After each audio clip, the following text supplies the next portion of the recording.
What's up, guys, and welcome to Press A Repeatedly. Justin Tomasello here with Christopher Gold. Hey, everybody. And special guest this week, Alaina Tomasello. Hey, guys. Woo! What's going on? It's been way too long. Yeah, it's been a hot minute since I've been on the cast. Yeah, the cast, I like that. I like that a lot. The podcast. Yeah, that's good, though. Yeah, it's been a while. How have you been? You know, we haven't interacted or seen each other at all in the time since you've been on the podcast. How are things? Very good. I just had my birthday last week. Woo! There, happy birthday. I'm 25. 25,000. 25,000. 25,000 years old. The ageless wonder. Yep. How does she do it? What's her does secret? She use? Yeah. Yes, Alaina just turned 25, but that is not the topic of the podcast today. Alaina, what is our topic today? Topic today is in honor of Summer Games Done Quick, which recently aired and had its goal of $3 million broken. That's insane. I can't believe it. It's incredible. Yeah, it's the first time they've broken that record, so in honor of that, we made a little quiz, which I affectionately named Summer Quiz Done Quick. I love it. I love the name.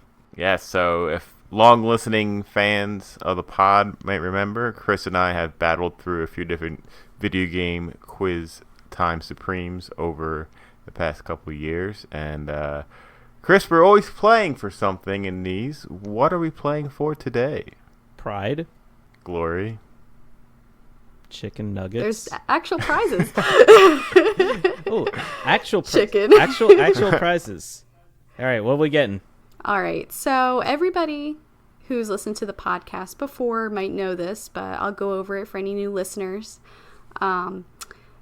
Back when the Indie Arcade was going on towards the beginning of the PAR podcast, I filed a complaint to Chris that him and Justin were not playing the games long enough. And we affectionately named the rule that I came up with as the Laney rule, after my nickname Laney. Right, because we were playing, we were assigning each other terrible Indie Arcade games, and we would play for maybe a minute, and we would say, okay, this is just hot buttered garbage, and we would bail immediately.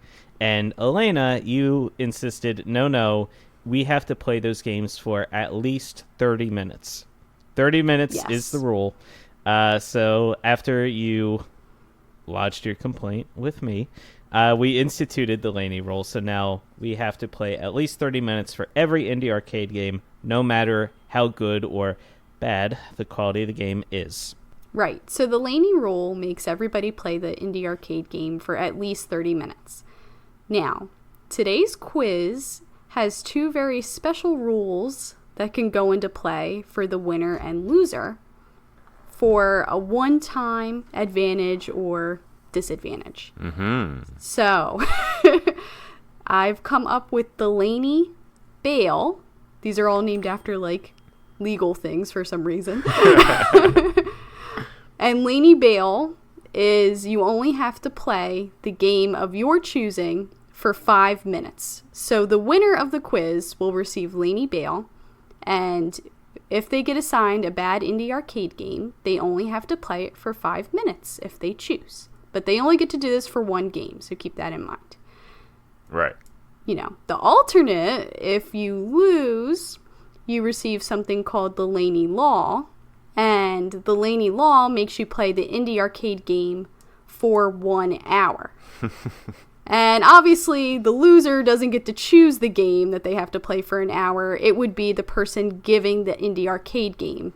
So if they have a bad game in mind, like My Horse Prince, for instance, they could give it to you and say, you have to play My Horse Prince for 1 hour under Laney Law.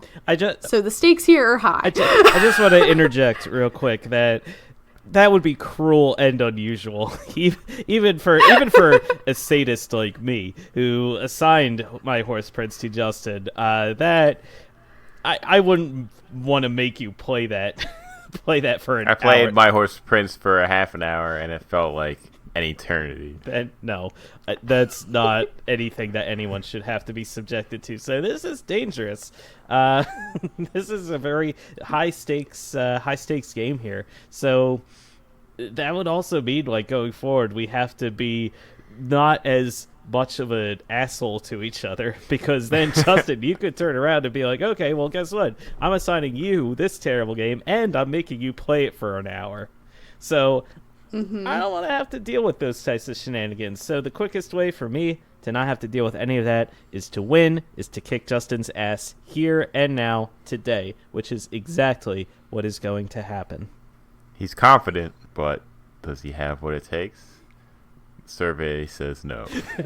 Come on. Survey says no. Oh my gosh. All right, so I'm excited. Me too. I can't wait. Yeah, Alaina has a bunch of questions prepped for us. We're going to be getting to those later on in the show. But in the meantime, it's another episode of Press A Repeatedly. We've been playing a lot of games. It's been a while since we've had anything to talk about in terms of what's been going on. So we'll kick things off. Alaina, you are the guest on our program. Alaina, what are you playing? All right, so what I've been playing, I've mostly been playing my Switch lately, and I've kind of gotten into some games that I guess I would say it's a little bit behind the 8 ball for most people. Like, the hype has gone down, but it takes me a little while to get around to buying things for my library. So yeah, and that's fine. Plus you can get games on sale at that point too, so it's always a good idea. Mm-hmm. Exactly. So I actually picked up Moonlighter. Ooh. Hey. Yeah, recommendation from the podcast. And you know what even made me more motivated to play it was I had heard all about it and I really liked the concept, but the art style really sold me because it is very, very similar to Minish Cap, which is one of my favorite Zelda games of all time. Oh, yeah. It has that top-down isometric view. The village is kind of like a similar feeling. But obviously, for people who haven't played it before, you're a shopkeep during the day, selling all your wares, and at night you're going into dungeons, collecting items, and selling them in your shop. So it's kind of like a nice little cycle that you go through. Mm-hmm. And I really liked it so far. I was a little nervous because Moonlighter's known for being hard, and they recommend you start on hard mode, even though there's a normal setting. So I was like, you know what, I'm going to be brave. I'm going to start on hard mode because you can change it at any point. And I'm not that far in, so I'm sure it gets even harder. But so far, I feel like the difficulty level isn't punishing. It's the right amount of challenging. So I feel like the monsters, they're hard, but I'm not kicking myself oh my god, this is so frustrating and unfair. It felt very fair to me, given everything. And there's also this nice little button that can warp you out of the dungeon. So I feel like you don't ever feel punished unnecessarily for any reason. So I'm enjoying it so far. And I was telling Chris I was marking up all the prices in my shop and selling to lots of people. And it was kind of fun just seeing the different items, figuring out what prices people will actually buy them at. So yeah, you can be a real shrewd businesswoman. Mm-hmm. You can. And just really overcharge things. And, a lot of people will come in and they'll be like, I'm not buying this. But some people sometimes will be like, yeah, what? Yeah, I'll buy this for 1,500 diamonds or whatever. Yeah, it was kind of fun finding the sweet spot, the price point where they will be willing to buy it. It's considered fair. Right. But it is marked up a little bit. Versus when you kind of accidentally put something out too cheap and then they're like, oh my god, this is a steal, and they run up to the counter with your item. So yeah, we don't want that because we want a profit. Can you do any haggling? There really is no haggling, but you can change the price at any time. So in real time, as people are coming in and shopping around, I could go over and I could change and lower or raise the price. So as soon as I see like the emotions on the NPCs' faces, which give away if it's like a bad deal, a good deal, or a fair deal, you could kind of like start to judge like right away, like, oh, that's way too high, I need to lower the price. And it's good because you don't have to like close and open the shop again. You could just do it right there. Okay. See, you said like you could change the price in like real time at any time. I was just imagining someone coming up like, oh man, this like $3 thing is great, you know, and they go up to the counter, they put it down, and then you jack up the price to like $300, and it's like, oh, thank you. And the person's like, no, wait, what the frick? Your credit card has been charged. You couldn't change it at that point, but no refund. yeah, that's hilarious. No refunds. Oh God. Yeah, did you see the sign? No refunds. Yep. You could be a very shrewd businesswoman or man. Very nice. Playing that Very game. nice. So that's been a good time. And then I recently picked up Dream Daddy for the Switch. Hey, now did you play that before when it was on Steam, or is this your first time playing? You know, this is my first official time playing. Lewis had picked up a copy on Steam, and I'd watched him play a little bit. I watched some playthroughs. But luckily, I only ever really saw, like, the tutorial for whatever reason. Like, I kept just tuning in on, like, the very first chapter. Right. So I never really got to see, like, everyone's full stories. So this was, like, a great snag for me because, A, being on the Switch, it's so convenient. You could take it with you anywhere. And B, like, I hadn't seen every, like, dad's unlockable story yet. So this was a good opportunity. Yeah, there's a lot. There's, like, 8 or 10 or something, I think. Mm-hmm. Yeah. Yeah. Describe your avatar. Oh, okay. So, funny story. You know, in the beginning of Dream Daddy, you get to customize your dad. And, you know, I kind of tried a few different avenues at first. The first file I made Alan Tomasello, which was a male version of myself. And, you know, he was cool. But when I made him, I kind of like went to bed and I woke up and I was really bothered because, you know, it's Dream Daddy. I want to be a hot dad too. And I just didn't feel like the male version of myself was hot enough. So I scrapped him. Made a new file and I made like the hottest dad I could make. And then, you know, I kind of felt unsatisfied again because I was like, well, okay, now I'm a really hot dad, but I don't feel anything for this dad. You know what I mean? Like, he's almost too hot. You need a dad right in the middle. Too hot to handle. Like, you gotta have like a good balance of dad. You know, like he was all beef. You know, I couldn't see it. You don't need a beefcake. Yeah, you need a loving father who goes to the gym at least 3 or 4 times a week. Listen, everyone knows Right. a little bit of fat gives the beef flavor. Right. So finally I was in the, you know, it was like my 3rd try and I was like, man, like I'm the worst. Like I can't even start this game because I'm so picky. And I was like, you know, maybe if I just like tried to create someone I knew. So I'm sitting there and I was like, you know, it would be funny. Like a lot of these features I feel like I could like make Chris. So, you know, I'm going along and lo and behold, I was able to make a very convincing Chris in Dream Daddy. Okay, so please, I'm requesting this now. I need you to tweet a screenshot of Chris from Dream Daddy so I can use that image for this episode's graphic for the week. Okay, I will. Yeah, I am the official Dream Daddy in Alaina's playthrough of Dream Daddy. Yes, he is the official Dream Daddy. So I'm playing. This is like so twisted, but I'm vicariously living through my boyfriend. It's like romancing other boyfriends. It's like I'm living a fanfic in your mind. Yeah, it's honestly the best, and I would recommend it. I will say though, a lot of stuff could fly today. Yeah, I think it's fine. The other night, Alaina was describing to me her romancing of Craig. Who he's the dad who carries the baby in the harness on his chest, and yeah, he's the hot Asian dad. Oh yeah, okay. Yeah, and Alaina was describing to me like, oh, how our day went together where we were hanging out, and then we spent the night together in a tent. And I was like, oh, it's getting a little steamy. Yeah, well, first we went swimming in a waterfall together, and Craig took off his shirt. and was like, "We don't need any bathing suits." And like Chris like he blushed, and Was he this was first like, date? "Yeah, this was like his third date though." Like, third date's technically, okay. according to the Third game, date, this was the third third date's date. fine. You know, you don't want to come Yeah. off so strong. At the first date. You know, you got to feel those waters a little. Yeah, so we went on this like bro camping trip, and on Just the being camping trip bros. there was a waterfall, and he takes off his shirt, and Chris blushes, and then he's taking off his shirt, and then we're like jumping in the water together, and it's all romantic, Splashing and then each like other. you know, splashing each other. That's exactly what happened, and then.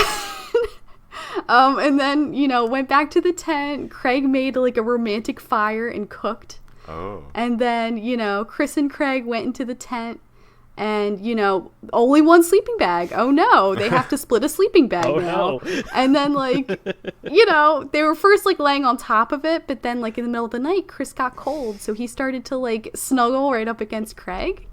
And like Craig woke up and like their faces were like almost touching.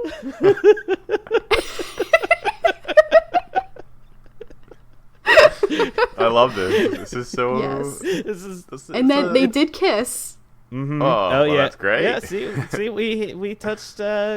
We hit that base. Yeah. And let me just say, like, there's a ranking system in Dream Daddy, and I got S rank on each one of my dates. Oh, like, I nice. was amazing at it. Now so. that means I think how that works is if I remember correctly, you get asked certain questions from the person you're dating during the date or whatever, and then Correct. depending on your answers is basically how the ranking comes out. And also sometimes there's a mini game involved, and I think how well you perform during that, equates to your ranking value. So yeah, S all around. That's pretty great. Yeah. So, you know, needless to say, they had a very whirlwind romance. All the moms in the neighborhood were hitting on Craig, and he only had eyes for Chris. So. Wow. I think who can You blame know. him? Guy's got good taste. The guy's got the good taste. Yeah, what can I say? Yeah. So I'm looking forward to taking Chris and romancing him with all the dads in the game. I'm going to get with all those dads, man. Every single one. Yeah, that was an early indie arcade game that I had played, and Chris assigned that to me right when it came out. And Oh, that's right. I remember being a little apprehensive when I first started playing, but by the end of it, I really enjoyed that game. I thought the writing is fantastic. It's a very overall wholesome game, like very feel good. And yeah, like there's 8 or 10 different dads you can date, each one with different like branching paths and like different like mini games along the way. So, and I only dated, I think, I went on a couple dates with different dads, but I completed the story of only one dad. So like there's still plenty of replay value to the game. So Right. Yeah, there that's a steal definitely on is. Switch. And there's different ways to play it. Like, I just wanted to romance Craig, so I, like, blasted through his story. But there's clearly a way to, like, just date around and, like, prolong, you know. So it's kind of, like, nice. Like, you could play it the way you want to play it. And I've played a lot of Otome games before. Yeah. And I kind of thought Dream Daddy, like, was the most, like, you described it, Justin. Just, like, very pure, very sweet, well-written story. Like, there's nothing... I don't know how to put it. Like, it's not overly sexual. Like, Yeah, it's not. I mean, it's just kind of, like, flirtatious and fun. And it has a lot of heart because you have the relationship with your daughter, too. Yeah, I was just going to so. say, I remember the relationship with the father and the daughter felt very genuine and, like, not canny or, like, cartoony or anything. And they really joke around with each other a lot. And, like, the daughter will go out and, like, not come back by 11 until your dad's, like, concerned. Like, it was all, like, really wholesome and well-written and enjoyable. Yeah, it was really sweet. And it's also kind of nice you're romancing other dads, and they all have that in common, that they care about their kids, and I don't know, you just don't see that much. You're right, but it's so strange how, like, there's just somewhere out there is a cul-de-sac of, like, 8 to 10 houses, and each one has a single dad who is interested in meeting other dads. Yeah, like they're not interested in any of themselves. They're not interested in, like, oh, that one's interested in that one. No, they're all interested in you. Well, right, that's the whole point. You're the object of desire. Yeah, you specifically, Chris. Yeah, well, yeah, I get that. That's not hard to understand. It's just that they're not attracted to each other. I don't know. The pastor's weird. I hear from Lewis, who's also played the game, that the pastor has a good backstory, but I have not gotten that far yet, so that would be interesting to see. But yeah, the humor in this story is a really great game, so yeah, that was a good one. So what else you get? All right, so the next game I was playing was actually Cadence of Hyrule. Nice. Yeah, so unfortunately for me, I did not beat it like Justin and fellow friend of the podcast, Nick.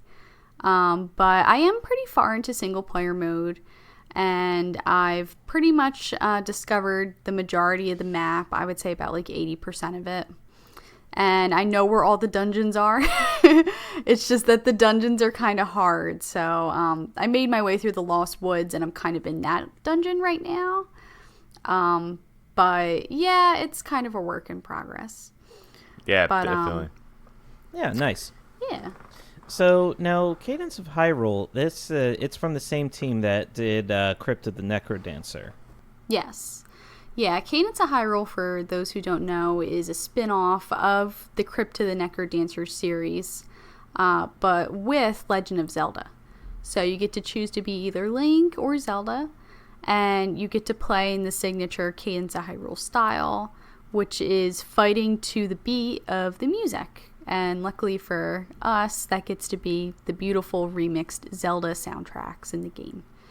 So it's a lot of fun, and as you move, the enemies would move with you, and you have to kind of strategize how you're going to defeat the enemies because they have movement patterns.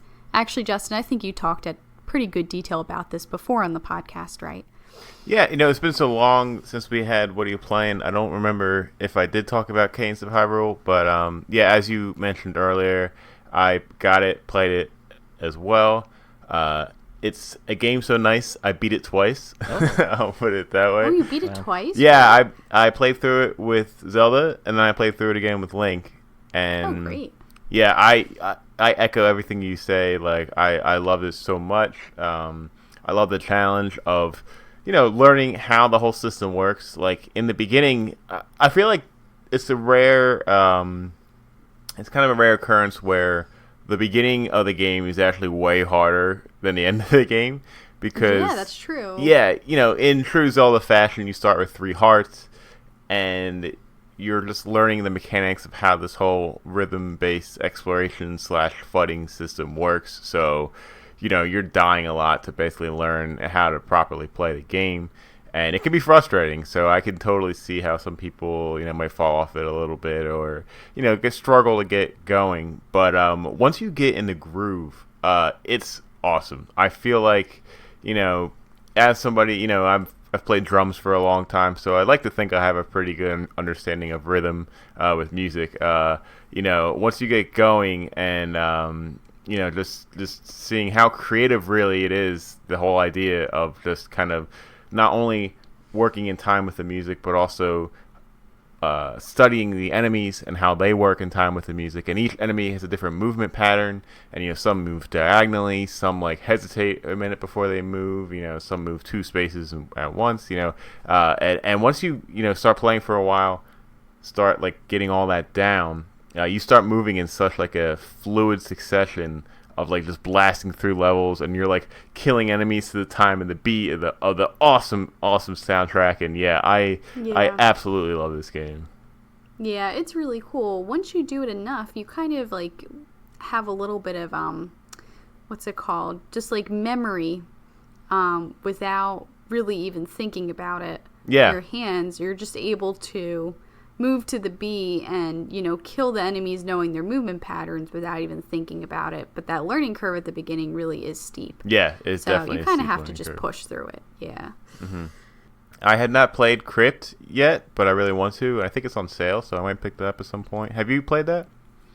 I have not yet, but I did also hear that it was on sale.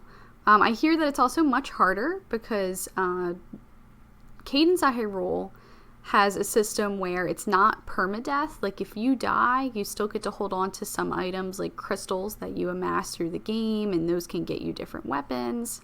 And you have some like semi-permanent items that are like on you until they break, and then you have like actual permanent items that like no matter how much you die, you always have those abilities. And I'm pretty sure I read that Crypt of the Necrodancer, like when you die, you lose everything. Yeah. So it's like a true permadeath, which is kind of scary to me. But you know what? If you beat it, Justin, I bet you would be able to dive right into that. Yeah. And hopefully I could get to that point soon too. Oh, you definitely will. Like I was saying, the more you play, the more you understand how everything works, and you get into that rhythm, and you'll start blasting through it. You'll find some better weapons that help you, kill enemies maybe from a safer distance. You'll find more heart pieces to increase your HP. You'll get some like defensive rings that will help out. But yeah, there's so much interesting about that game. Like, not only is it a fantastically made indie game, it's a really unique genre that's blending with The Legend of Zelda, and it works. They make it work so well. They have the world map, they have all the music, obviously, they have all the enemies. It has that top-down screen shifting, like Link to the Past style that works great with the game. So that was really fascinating to me to see how they kind of combine the two worlds, but also just the fact that Nintendo gave one of their most treasured IPs to the hands of an indie developer and was like, "Hey, here, make a Zelda game," and we've seen this go wrong, with when Philips, the CDI games, how bad Wand of Gamelon are and all that stuff. So you could tell. That Nintendo is very cautious of their IPs, but I think this was a really great sign of trust in indie developers and seeing, some fresh new ideas. And I really hope we get to see that with more beloved IPs, with more indie developers, and, just releasing other great games on the Switch. Yeah, I mean, when you look at Crypt of the Necrodancer compared to Cadence of Hyrule, I mean, both are renowned for being good games now. I mean, I think at this point, everyone's come out and said that Cadence of Hyrule was another winner. Yeah. But Crypt of the Necrodancer was, like, extremely popular, and everybody loved it. And you look at that game compared to this game, and, like, the quality jump is insane. Like, just the art style alone, the pixel art looks, like, really, really nice in Cadence of Hyrule. Yeah, I love it. I love the enemy designs. Specifically, the Lizalfos, how goofy they look, and the headbanging vultures is like one of my favorite things about that game. Yeah, I love it too. The idle animation, where like everyone's kind of like stepping to the beat, and headbanging and everything is really cool. Yeah, so if you haven't picked it up, Cadence of Hyrule, you got 2 recommendations right here. Yeah. Plus, I'm sure Nick would recommend it too. So that makes 3. Yeah, I'm not kidding. That might be that is definitely in my top 3 games of the year so far this year. And, that's awesome. Yeah, I love this so much. Yeah, it's definitely worthy of that praise. All right, and then the last game I played is, I believe, one we've all played a little bit this week. That would be Mario Maker 2. Woo! Mamma mia. Mamma mia, here we go again. My. Holy meatballs, Mario. My, how could I resist you? Yep. This is now... The ABBA hour. This is now ABBA hour on the Press A repeatedly. We did some workshopping, and the people craved ABBA, so here you go. ABBA always sells. They always do. I've played a little bit of everybody's levels, and I actually did get to play some single player with my brother Lewis. Yeah, so what do you think of story mode? I like it so far. I actually, I played, for those who might recall, I might have talked about it on the podcast, I might not have, Mario Tennis, when that came out for the Switch. Mm-hmm. And I was really disappointed in that story mode. So I gotta say, like, I've been kind of cautious about, like, the single player, like, getting my hopes up nowadays for these, like, new Mario games. But that being said, like, this is a pretty nice single player story mode campaign. Like, we were playing it back and forth, and I thought that the levels were very challenging. Like, when they said it was like a 3-star level, like, they weren't kidding. It was hard. And it's just really cute, and it's kind of fun, like, unlocking the different, like, I guess unlocking is not the word, constructing the different levels of the castle, because you're rebuilding Peach's castle as you beat each level. And yeah, I thought that, like, so far anyway, it was like very simplistic, but it was like just the right amount of just a little bit of something you could do with yourself. And, like, you know, it kind of taught you how to play the different Mario games a little bit, which was good because I'm really bad at playing Mario levels, so it was kind of like a nice thing to, like, have examples in the game of, like, what you could make with Mario Maker, and also, like, simultaneously, like, teaching you how to play the levels a bit. Yeah, I'm really enjoying in the story mode in particular. You know, I've done maybe about 30 levels, I think, so far, and each of them seem to highlight kind of new features in Mario Maker 2. Like, I think the first level's about slopes, and then, you know, there's one about how to use the dry bones shell that you can swim in. There's one about the cranes that you can swing on. Like, so it kind of shows you all the new features, how they work, some creative, like, puzzles and stuff to do with them. So when you do go over to make levels, it gives you some ideas. And, you know, I thought that was pretty neat. Yeah, I thought that was neat too. I got the same exact feeling from it. It felt like it was, like, teaching you the new features.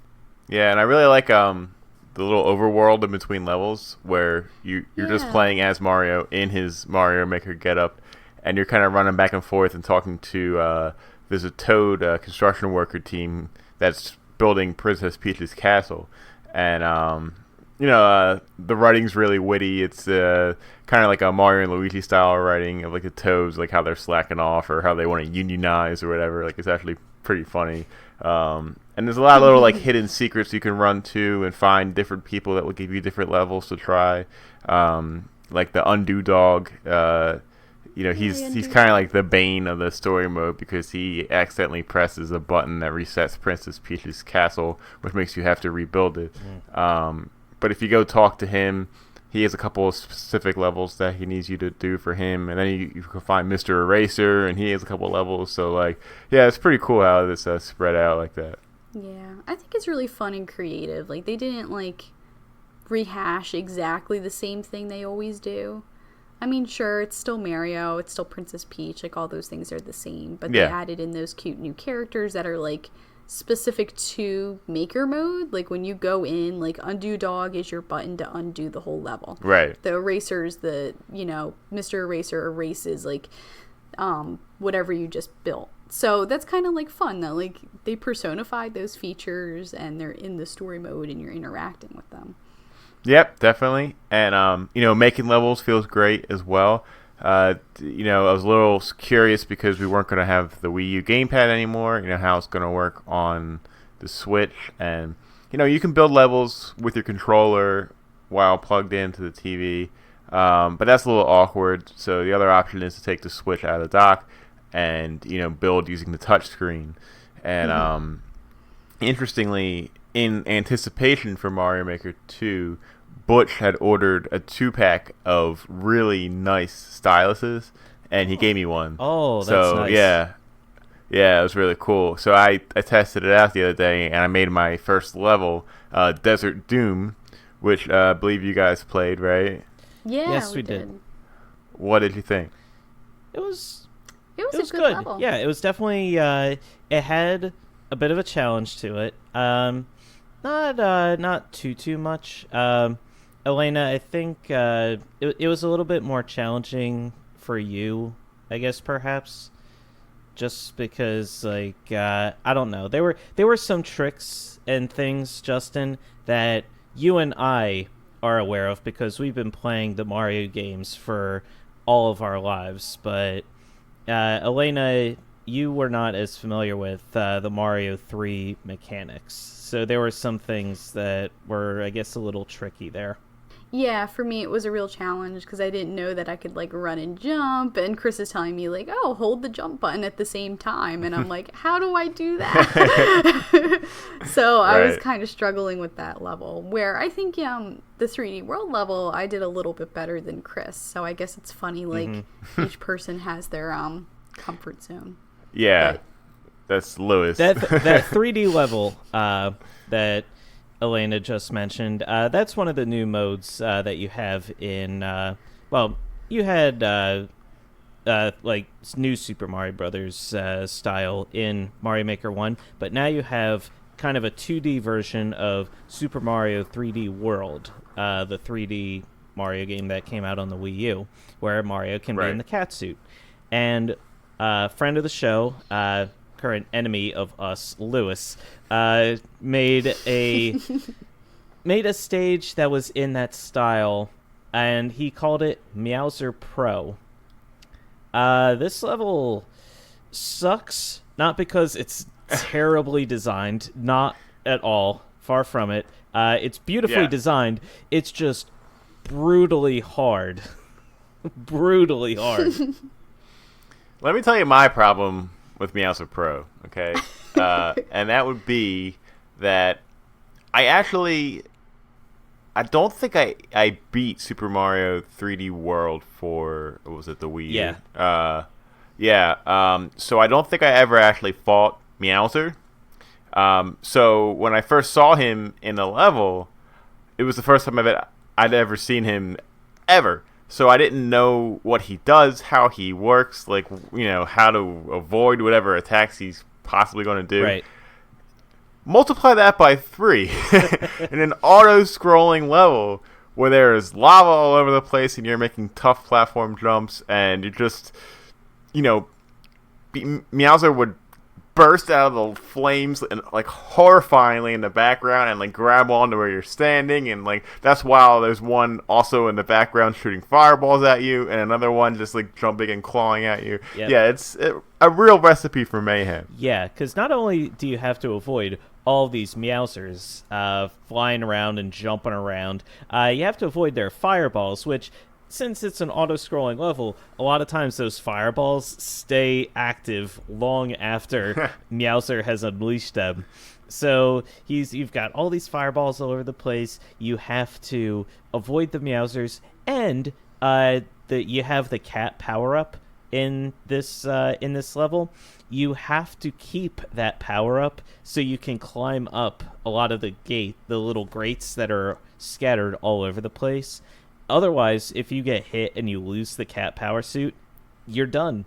You're done. You can't reach any of the platforms without it.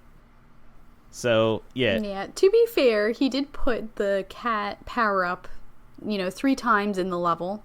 There's one, like, secret box, and then there's, like, 2 that are pretty easy to find. So you do have a few opportunities to get the cat power-up again, but it's really challenging with all the Meowsers chasing you. Yeah, I literally, last night I beat the level, and I saw the flagpole. I was like, oh my god, there it is! And I just leaped, and I grabbed onto the flagpole, and I just collapsed in an exhausted heap on the couch. I was like, oh my god. Like, I was literally, Alaina was there with me. I was out of breath. I felt like I'd run a mile. Yes. Yeah, he was indeed out of breath. Yeah. Especially since I think you lost your cat power-up and, like, the mushroom power-up right before finishing the level. So you had, like, one shot. Yeah, so I was little Mario. to get the flagpole. Yeah, one more hit and I was done. Oh, yeah. Yeah. It's a risky level, that's for sure. Yes, it is. Yeah. But yeah, it was still fun, though. There are a lot of, a lot of people have already made a lot of really, really creative stages out there. So I'm excited to dive back in and see what everybody has to offer out there. Yeah, absolutely. Yeah, it's fun playing everybody's levels. Like, I really didn't get back into Mario Maker the first game, like when everybody was super into it. Mm-hmm. So for me, like, the Switch is just a lot more accessible. I've always felt like kind of weird about the Wii U. Like, you'd have to sit down and make the level, and I feel like the Switch, you could take it wherever you want and you could keep making it. So Yeah, and I think there's a lot of quality of life improvements in Super Mario Maker 2 that kind of put me over the edge. I love that there is now a function to boo a level if you don't like it. Basically, give it a thumbs down, and kind of put that in the lower rungs. So when you do the course world randomizer, you have a better chance of getting higher voted levels instead of a lot of bullcrap levels that. I love how Nintendo has kind of gone out of their way now to show you, like, okay, like the first time, here's a level editor. Like, go ahead, go nuts, make the level. And now this one, it's like, okay, listen, you jackasses. Here's how to actually make a good level. You can't just throw a bunch of shit on the screen and call it a day. Like, there has to be some order going on here. Yeah, definitely. Yeah, which, I mean, that's also very good for any potential game designers out there to kind of get their toes wet in some game design. Simplified, certainly, but at least somewhat. Yeah, that's true. And that's all for me, so I guess now I'm going to direct the same question at Justin. Hey! What are you playing? Let's see. Well, it has been a while, but I played Cadence of Hyrule. We talked about that. Just got Mario Maker 2. Talked about that.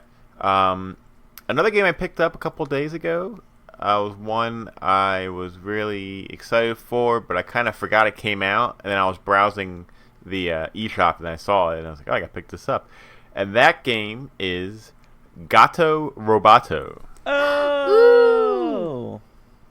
Yeah, are you guys familiar with this? No. I have not, but I've wanted to play it. I mean, for obvious reasons. There's a cat, so. Yeah. So is this in any way related to the classic line, Domo arigato, Mr. Roboto? I don't believe so. But gato in Spanish is cat, so... Wait, hold on. I gotta write that down. Chris, you took Spanish for like 4 years. You got to write that down. Gato equals cat? Question mark? So, I don't remember the name of the developer off the top of my head, unfortunately, but I do know the game was published by Devolver Digital. And it is a very simple-looking game. It's pixelated, black and white color scheme, almost like a Game Boy-style game. And it is a Metroidvania, which I'm not in love with that term, but it is very Metroid influenced. Even like the doors that you go through look exactly like those orb doors in Metroid that you shoot to open and go through. Right.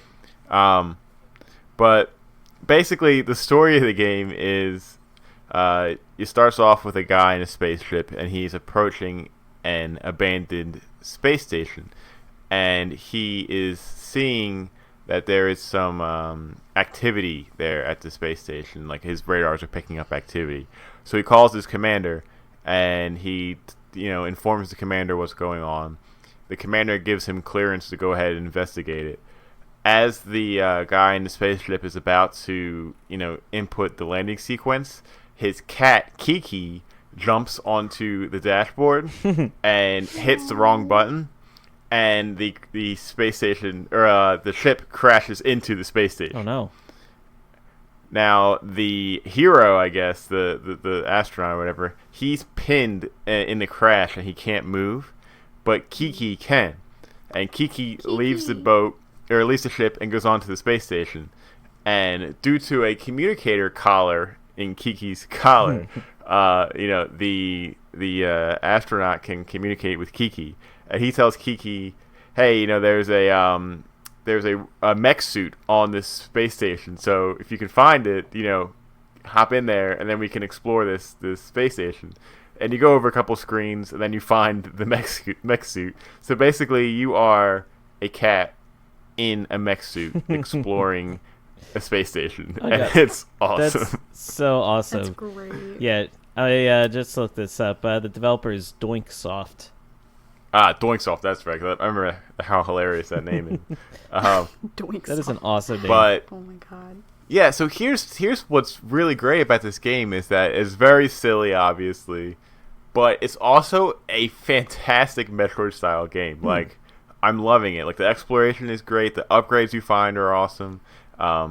Kiki the cat, when he or she leaves the mech suit, I'll say she can swim through the water. Like, that's her like special ability, so she can get to different areas of the map, and then you can find different save rooms that teleport the mech suit back there, so you can get back into the mech suit.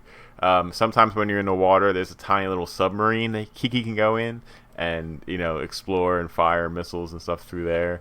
I've done a couple boss fights against. You find these random mice that are running around, and you have to fight them in like a boss style. And they're actually really tough because they have a lot of HP, and some of their moves are like kind of like bullet hell. Think almost Cuphead, where you're just kind of like dodging a bunch of like projectiles while trying to take down these bosses. Yeah, so both of the boss fights I've fought so far, I've died definitely at least like 10 or 15 times before I finally beat them. But it's a good challenge, so you're learning as you go, and you get a little farther each time. And I love the style of it. It's one of those games where you can find different color palettes as well. So if you're not a fan of the black and white, you can find like a different Game Boy style one, or like a blue and yellow one, or like switch the color palettes, kind of like Downwell or Save Me Mr. Taco. And it's awesome. It's a lot of fun. It's got some real depth to it, and it's really funny. And it's only like $7 or $8, I think, on the eShop. So definitely check it out. Nice. Yeah, that sounds awesome. Yeah, that does. Yeah. So yeah, that once again is Gato Roboto. And aside from Mario Maker and Cadence and some more Smash Bros, I think that's it for me. So Chris, I'll kick it over to you.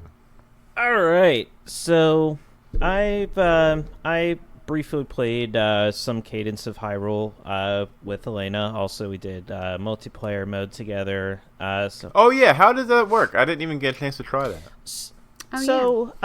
Basically, we each choose different characters to be. You can be, let's see, I was Zelda and Alaina was Cadence, who, if I remember right, she is the main character in the Crypt of the Necrodancer series, who for story reasons, is wound up in Hyrule. So, as far as I know, the multiplayer is just the same as the single player. It's just that there's two people running around the screen trying to kill all the enemies. So, I guess theoretically it would be a little bit easier.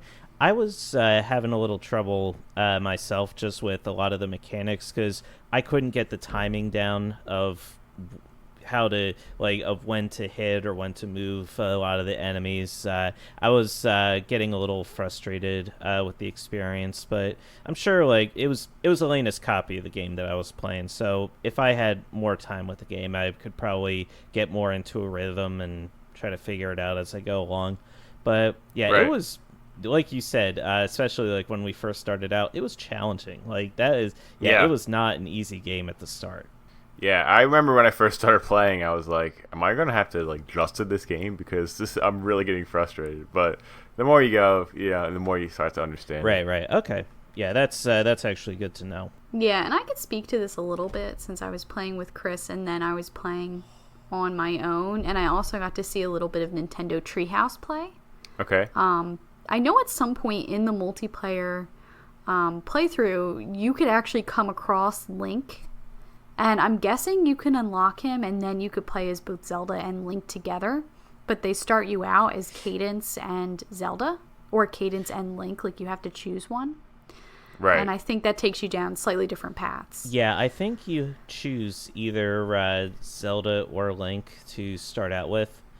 And, because you choose one, one is sleeping and you have to wake one up, and then the other one is just somewhere in the world.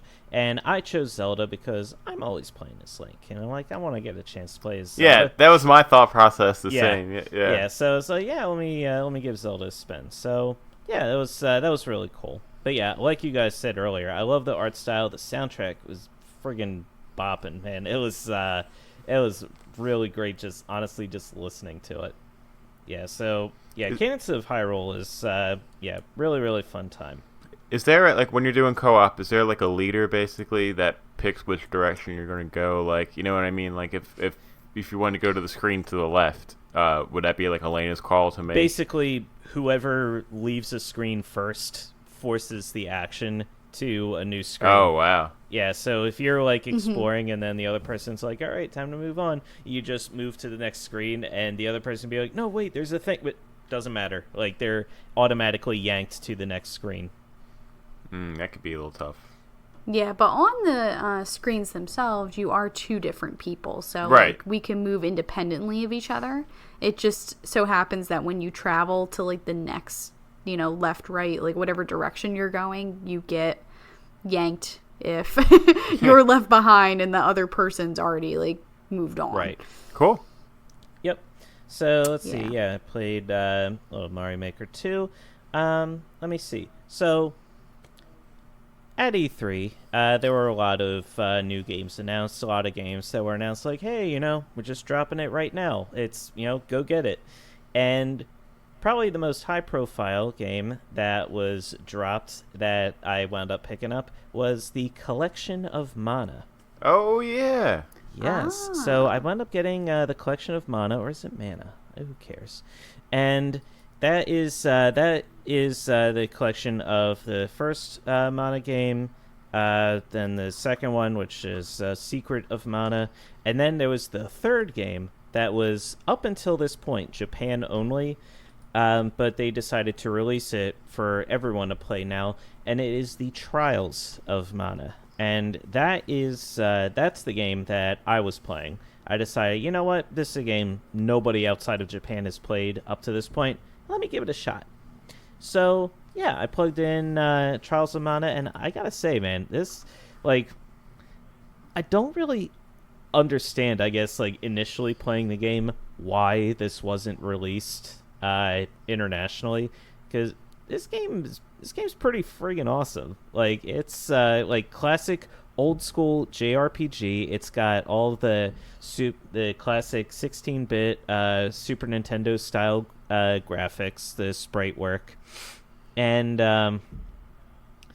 so the story, like, you choose your starting character, who, you can be any character, and I'm sure like your story will connect with the different characters as you go along. You can be a thief, a fighter, a cleric, all classic fantasy tropes. So naturally, I love thief characters. I love the thief trope.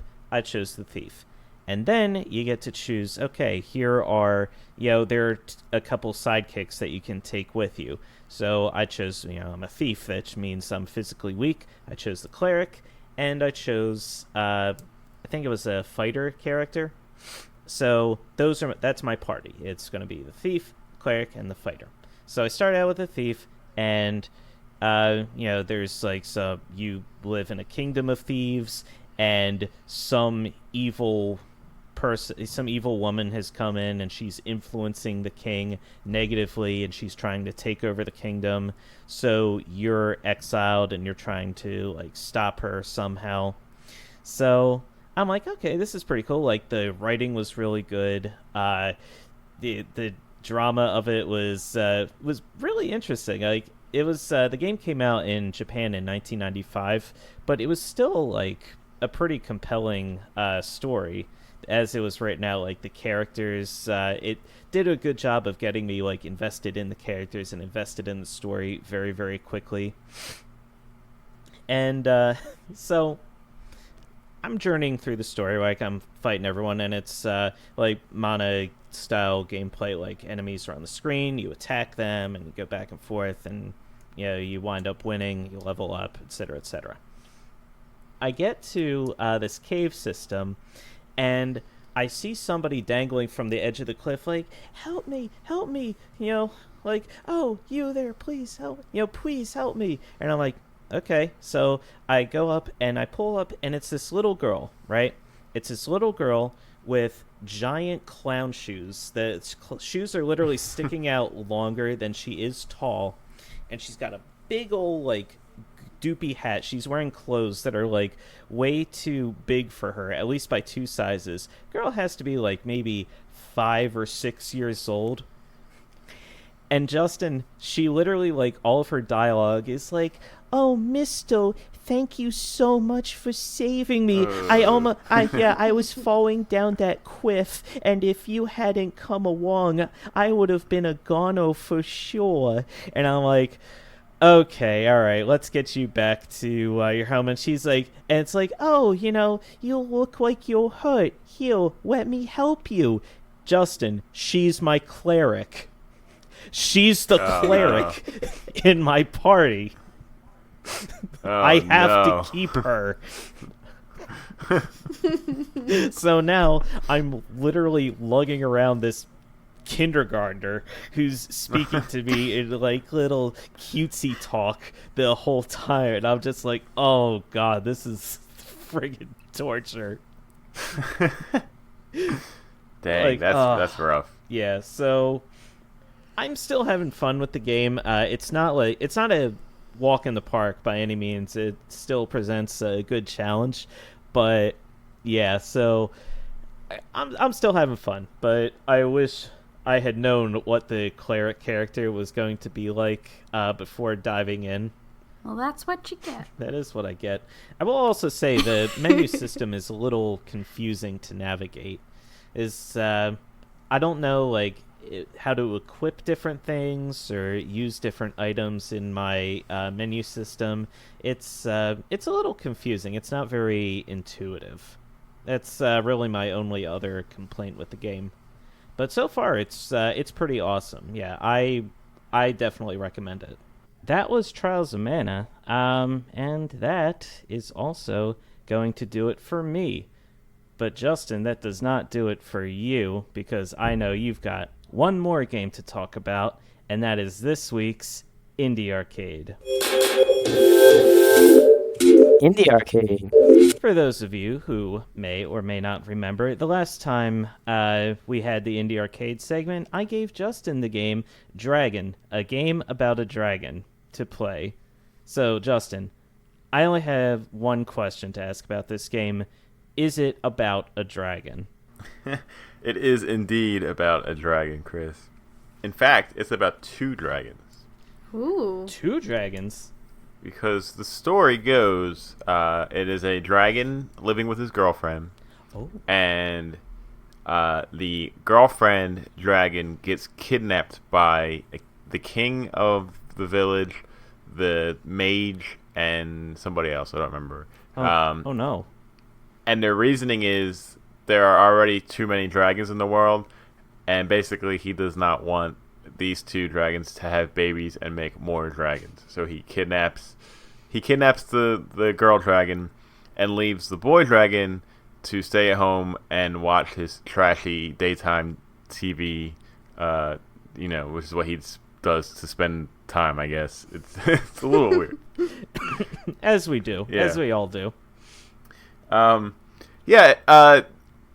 If you haven't looked at screenshots of this game or anything, I urge you to do so. It's a very interesting art style. It is basically, imagine like maybe, I would say like around a 13-year-old's drawings in a notebook come to life in a video game, basically. It's actually really interesting how the team created this character and the backgrounds and everything. Everything is drawn with like a black outline marker and colored in with colored pencils, basically. So it really looks nice. like you're playing like a sketchbook that's like come to life. It's a really interesting art style. I appreciate it a lot. It sometimes was a little tough to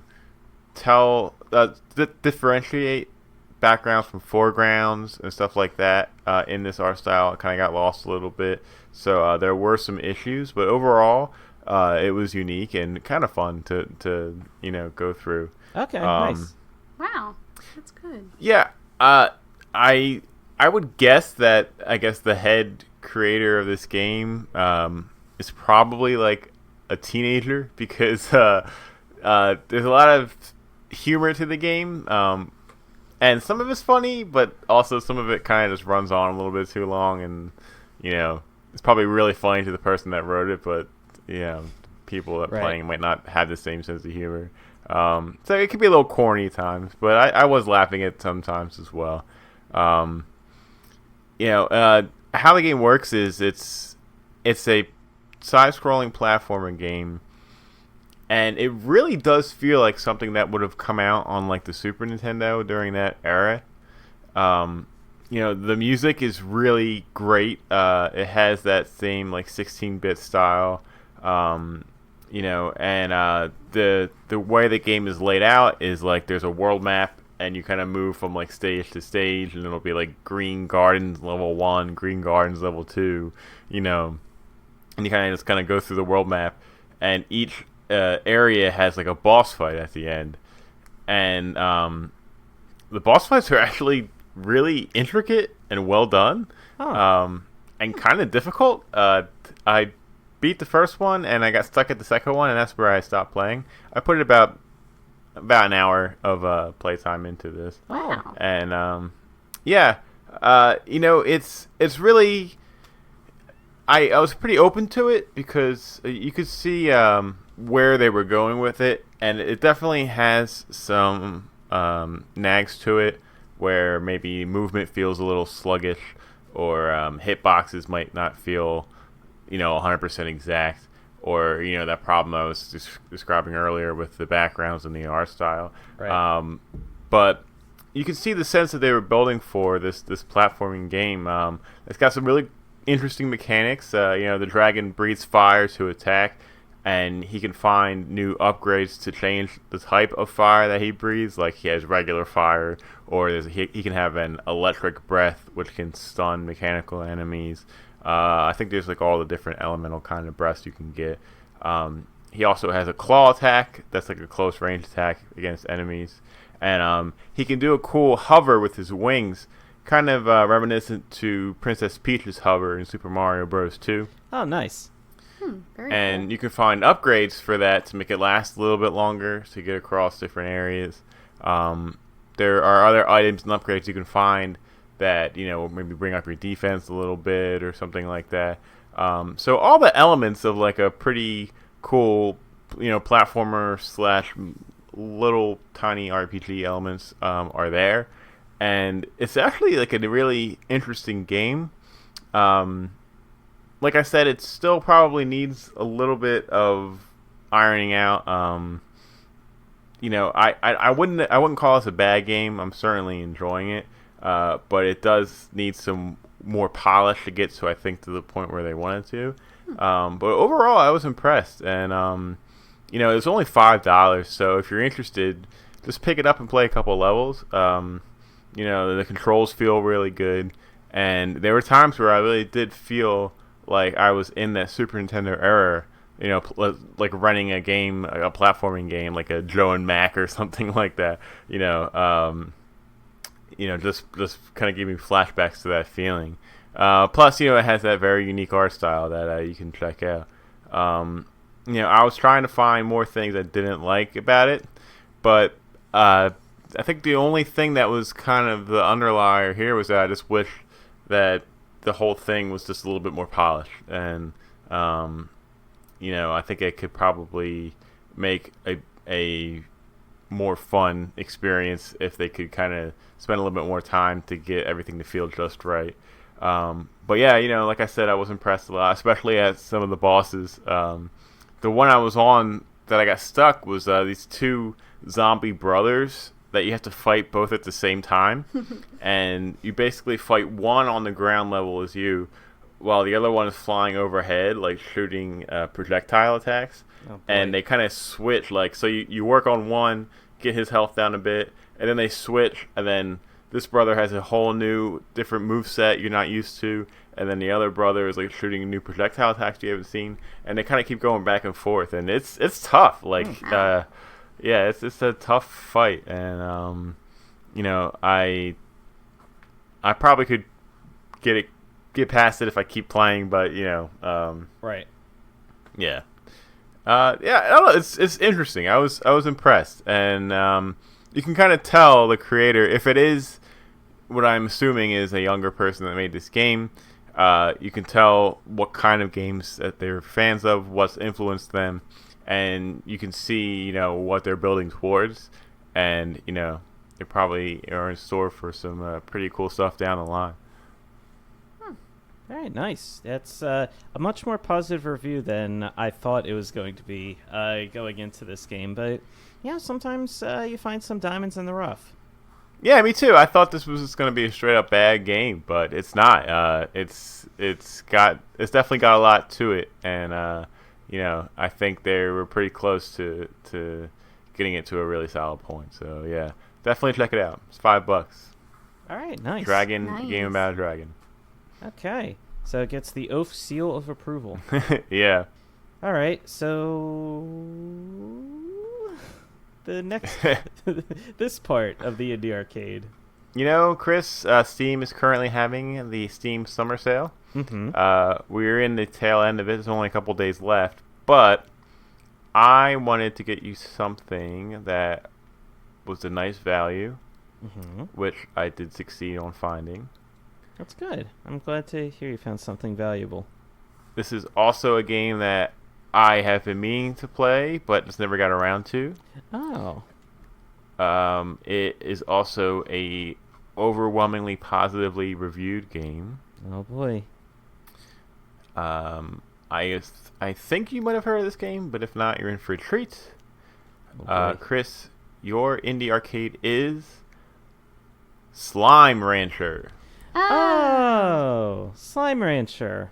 I've heard of Slime Rancher. Slime Rancher is a charming first-person sandbox experience. Play as Beatrice LeBeau, a plucky young rancher who sets out for a life thousands of light years away from Earth on the far, far range. Each day will present new challenges and risky opportunities as you attempt to amass a great fortune in the business of slime ranching. Collect colorful slimes, grow crops, harvest resources, and explore the untamed wilds through the mastery of your all-purpose backpack. Oh, this is really cool. Yeah, I'm watching a trailer for it right now. It looks like there's some dangerous slimes and some enemies, and it's a first-person view, so you have to move around the worlds and just try to, I guess, take care of your slimes. Yeah. This game came out a couple years ago, and I remember a lot of the podcasts I was listening to at the time were talking about it, and they were very impressed with it. In fact, I think it was right around the time where I think I had signed you Slime-san to play in the indie arcade. Oh, yeah. I remember Slime-san. Because I kept looking up Slime, and that kept coming up instead of Slime-san. I guess it was an influx of slime-related games at the time. But yeah, it's normally $20, and it's on sale 50% off, so you can get it for $10. So that's a great value. That is a fantastic value.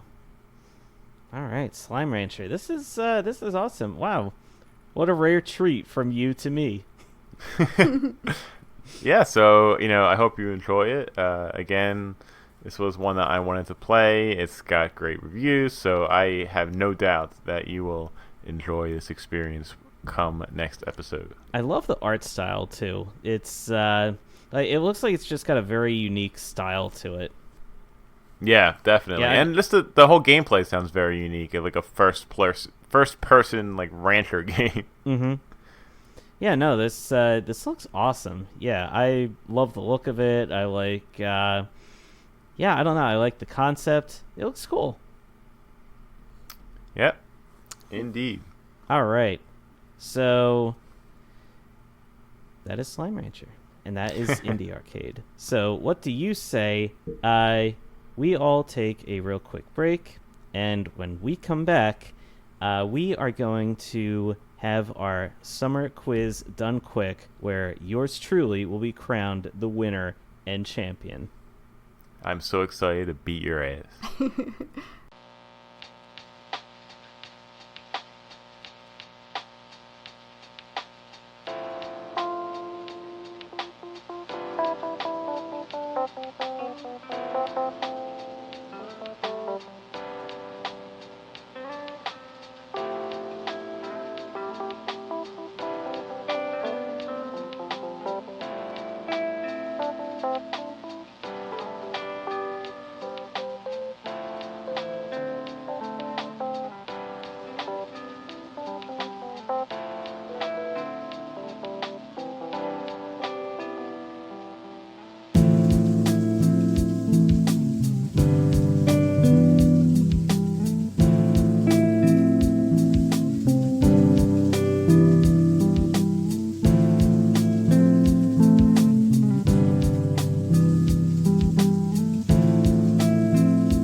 Welcome back to Press Save Repeatedly.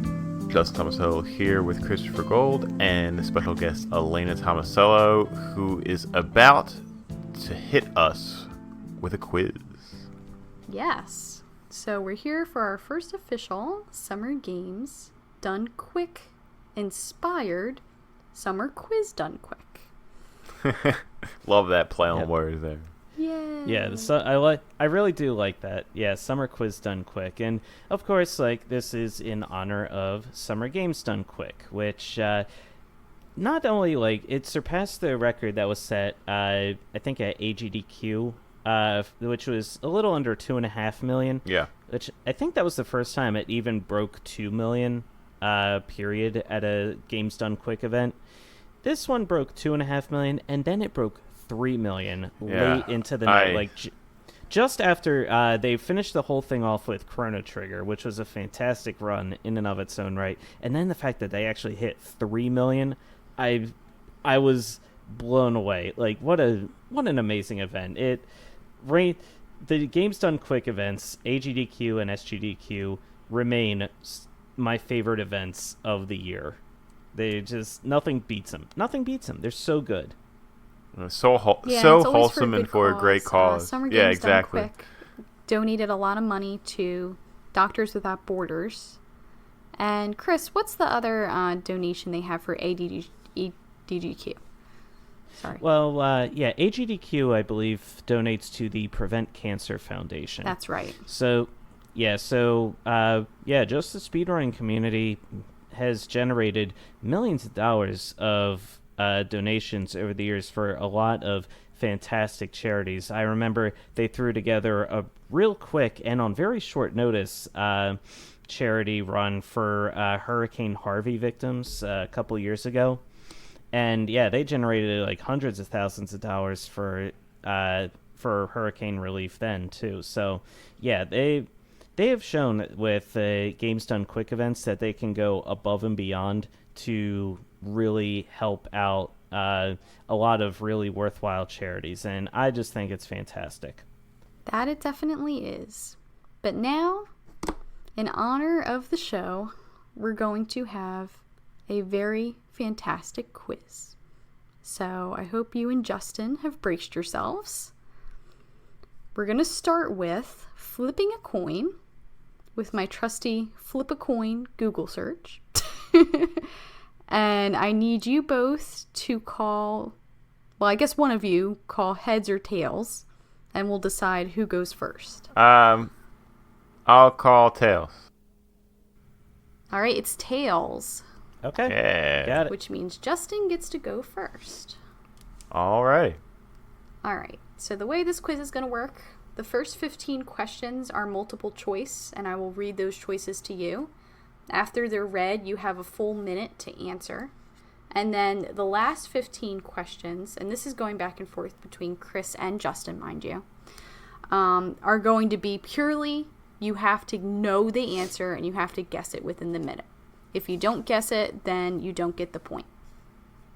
Got it. And whoever gets the most points gets the Laney Bail.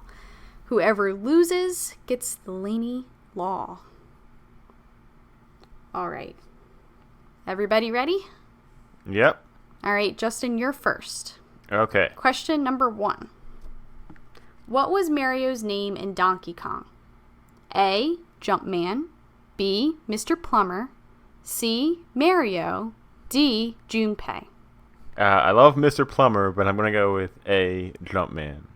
All right, and that's the answer. All right. 1 point for Justin. Point to Justin. Okay. Beginner's luck. Gave me a softball. All right, next. All right. Next. All right, question number 2. What time-traveling device appears in Assassin's Creed? A. Time Sphere. B. Cosmic Treadmill. C. Animus. D. Epoch. All right, so none of them are the Flash, so it's not the Cosmic Treadmill, which is still one of the stupidest things, I think, in any superhero medium. But it's definitely C, the Animus. Final answer. Ding, ding, ding. You got it. Wow. All right. Tied so far. All right, Justin, question number 3. Okay. Which of these characters never speaks? A. Nathan Drake. B. Mario. C. Link. Or D. Master Chief. I will go with C, Link. And you would be correct. Oh, yeah. So I guess Mario, that counts as like when Mario's like, yeah, wah, yippee. Yep, he's still speaking. Thank you so much for playing my game. Yep. Yep, he's still saying a thing. He's not completely silent. It's fair enough. All right. Fair enough. I It guess. is fair. All right. Question number 4, Chris. Mm-hmm. What's the best-selling video game console of all time? A. The NES. B. The Xbox 360. C. Nintendo DS. Or D. PlayStation 2. The PS2 was a very popular console, but the DS is a handheld, and handhelds sell like hotcakes. So I think I'm going to have to go with the Nintendo DS on that one. Oh, and unfortunately, we have our first wrong answer. Oh, no. It was D. PlayStation 2. Oh, no. Oh, Womp, Yep. womp, oh, what a fool. What a failure. That's all right. You can't know all the answers like I do. Oh, okay, whatever. Whatever. All right. Well, we'll see if you can keep that up, Justin. Okay. Question number 5. Which came first? A. Mortal Kombat the game, or B. Mortal Kombat the movie? A, Mortal Kombat the game. Ding, ding, ding. I hesitated for a You got a second winner. because I was like, is this one of those trap questions? That sounded like a trick question. The way that, Yeah. I thought, like, is that a trick question? Yeah, no, I would not throw in a trick question. Not for you, Justin. It does seem tricky. Oh, come on. There's no favoritism here. All right. Chris, you have a chance to redeem yourself with question number 6. Okay. Why did Princess Peach invite Mario to the castle in Mario 64? A. She was worried Bowser would attack. B. She baked him a cake. C. To go on a date. Or D. To pose for a painting. Ooh. Ooh. Mamma mia! I gotta get to the castle right now. I don't even know how Paint to... me like one of your French plumbers. Mario, pay me like one of your French plumbers. Ooh, that's a spicy meatball. It's bake a cake. All right, and that would be right. I mean, I don't know if Mario like knows how to paint. Mario least- Paint, dude. Well, yeah, but to a level that Peach would want like him to paint her. You know, like I was looking at it as Peach is painting a portrait of Mario. Yes, it's to pose for a painting, so he Yeah. would be the model. oh, I thought Peach wanted to pose for Mario. Okay, I got that completely backwards. Okay. Oh no, he is the nude model. Yeah, to thinking of a Peach's nude Picasso. Mario with Oh. a bunch of toads carrying him, and that's what Peach paints. Yes. Man, if I were Mario, I'd be like, oh, no, thank you. All right. So you got that one right. All Great right. answers. All right, next question. Question number 7. Do you ever see Gordon Freeman's face in the Half-Life series? A, yes, or B, no? I unfortunately have not played any of the Half-Life games. I'm going to say B, no. And Justin, you are correct. All right. Yeah, I figured you wouldn't ask it unless it was a no. Well, I might have asked it if it was a yes, but I just wanted to switch it up a little bit. Okay. Well, Yeah. another one in the correct column for me. Yeah, you never know if maybe there was like some part where he walked past his desk and there was a picture A of, mirror. of Gordon Freeman himself. And it's like, oh, there's his face. Well, he's on like the cover of the games, right? Yeah, but he's not. That's not in the game. Yeah. Okay. All right. Yeah. So, I mean, that was one I didn't really know either because I also don't play Half-Life, but I threw it in there to make it challenging. I appreciate it. I knew that one. Well, let's see if you know this one, Chris. Mm-hmm. Number 8. What is Mega Man called in Japan? A. WizKid. B. Mr. Robot. C. Rockman. Or D. Mr. Mega.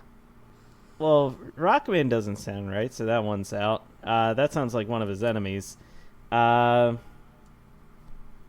Mega sounds weird. I think Mr. Robot also doesn't sound right. Oh man. Oh shit. I'll go with Mr. Robot. Time's up. Make an answer. Mr. Robot. Mr. Robot. All right. Mr. Robot is not the right answer. Wrong. Fuck. It's Rockman, you dope. It's Rockman. Rockman doesn't sound That would right. be correct. Oh, are you serious? That one sounded by far the most incorrect. I'm surprised you didn't know that one, actually. No, why would I that's his care? real name. Why would I care about what Japan has to say about anything? Whoa. Oh my god. All right, everybody calm down.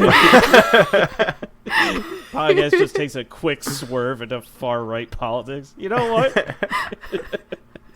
No, let's not go there. Oh. Let's not go there. Oh, Oh my god. Oh my god. Damn. All All right. right. I should All have. right, plenty of game left. There's plenty left. Should've You known. got time. It's getting hot here. It's just me. All right. Question number 9. Which 2 characters have been Nathan Drake's love interests? A. Colleen Simpson. B. Alaina Fisher. C. Chloe Frazier. And D. Emma Fitzgerald.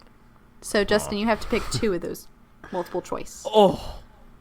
I played 15 minutes of the first Uncharted game, and that's it. So, It's a shot in the dark, man. This would be a shot in the dark for me too. I have no clue. my first pick will be Chloe Frazier. Mm-hmm. And who's your second Oh pick? God. Okay. I'm not even gonna tell you if that's right or not. Shit. Emma Fitzgerald. Ooh, so close. So Chloe Frazier was correct, but Alaina Fisher was your second heroine. It's your own name. I should have It's guessed. my own Her name. own name. That's The how I always betrayal. remember he likes Oh, my Alaina goodness. because Oh, my I'm in the goodness. game. Does so. he get like half credit or no credit? I would say that's the wrong one. No credit? All right. So Justin is in the negative column for the first time. All right. Wah, wah, wah. Oh boy. All right. This is my chance to Getting catch up a little. tough. All right. Chris, Mhm. here's a softball. Oh. What does Pokemon stand for? Ah. A. Pokemonsoon. B. Portable collectible monsters. C. Pocket monsters. Or D. Poker monkeys. Poker monkeys. It's like Yeah, haven't you ever heard of poker monkeys? It's like, a very popular game. it's like For the kind. Full Oh. house.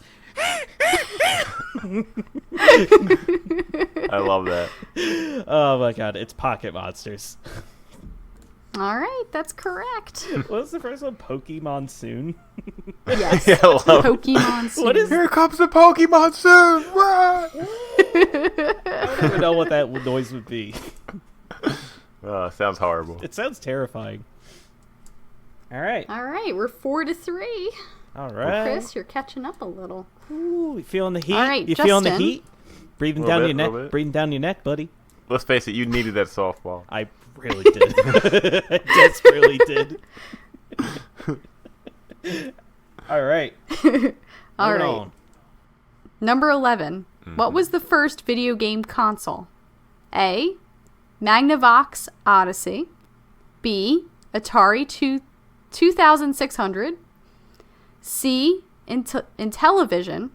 Or D. Sega SG 100. I am pretty confident it is the Atari 2600. Ooh, it's actually the Intellivision? Magnavox Odyssey. Really? Really? I didn't even Yeah. heard of man. that one. I would have gotten that one wrong too. Justin, Yeah. I would have picked the exact same answer that you did. Bummer. Wow, man, we got to brush up on our video game history. Yeah. Man, Interesting. Good question. that was a great question. Man, Yeah, these are a little tough. I sourced them from a couple different sites, so I can't take full credit, but no, that's good. That's good. just, getting lots of trivia in. Yep. Yes, indeed. All right, next up. It's my chance All to tie right, it up. Chris. Question 12. Could you select your character in the original Doom? A, yes, or B, no? I don't think you could, because it was just Doom Guy. You were just Doom Guy. No one talked about, when people talk about the original Doom, no one is like, oh, I was this guy, or oh, I was that guy. Like, no, you were just the Doom Guy. Like, that's it. Like, there's not more than one Doom Guy, so no, I don't think you could choose your character. Ooh, Chris, I'm sorry to say that you're correct. Whoa! Yay! I was gonna say, how? Who are the other characters? But no, you were just upset that I was correct, which is understandable. Nope, you've officially tied it up. All right. Making a game out of it. All right, 4-4. All right. Okay, Justin. Which of these is not a Castlevania protagonist? A, Simon Belmont. B, Richard Belmont. C, Trevor Belmont. Or D, Thomas Belmont. And remember, you're looking for which one is not the Castlevania protagonist. Okay, well, Simon and Trevor definitely are, so I'm taking them out. So it's Richard and Thomas. Now, I know there's a Richter Belmont, obviously. He's in Smash sorry. Bros. It is Richter. I think I pronounced it Richard.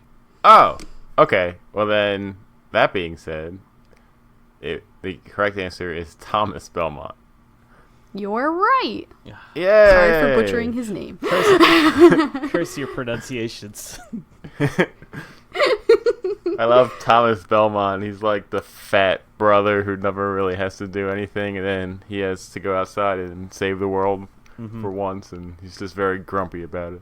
Yeah. Oh, Yeah. I don't want to go off and stop Dracula. Thomas, it's the family tradition. I just stay home and eat cheese turtle. Why can't the family tradition be playing Castlevania instead of living Castlevania? Oh my god. Thomas, go away. No one likes you. Fat, nerdy Thomas. All right. Yep. That's a good He's the reject brother. Damn. All right. Next one. All right, Chris. Which of these ships played a key role in Mass Effect 2? A, Hyperion. B, Valkyrie. C, Lewis and Clark. Or D, the SSV Normandy. This is where me not having played Mass Effect 2 really comes back and bites me in the ass. All right. So, knowing our audience, at least 80% of our listenership is screaming themselves hoarse right now.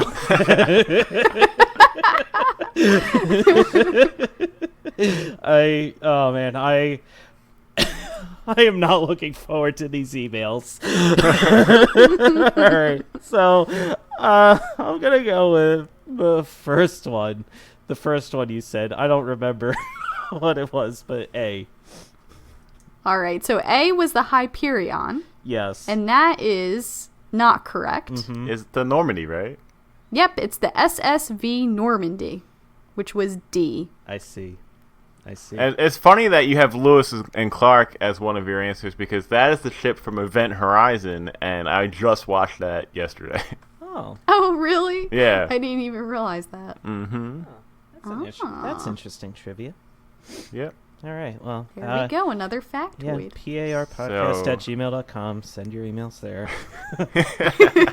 Send Rip them Chris a away. new arsehole. Yep. Go ahead. Here it is. All right, so to Justin, as a reminder, this question is the last multiple choice question. Oy. And then from here on out, you guys have to know the answer. Right. Okay, so 15. Which Grand Theft Auto game was the first to offer playable female characters? A. Grand Theft Auto Online. B. Grand Theft Auto 4. C. Grand Theft Auto. Or D. None of the above. Ooh. Ooh. I think it's none of the above. It feels like it would be that, but Ah, it's dang. actually C. Grand Theft Auto, the original game. The original game? Oh my god. The original game. Wow. Wow. I never would have got that. All Great right, so question. just a brief Great reminder of the question. score. Justin is leading by 1 point, 5-4. 5-4. So, all right. So that was not quite a Okay. bloodbath, but we Yeah. we did not come through unscathed. That was close, but that was also the easy portion because now we do not have answers. We have to know Yeah, them. we just have to So, simply know. All right. Yeah. So let's get to it. Hit. All right, Chris, are you ready? No.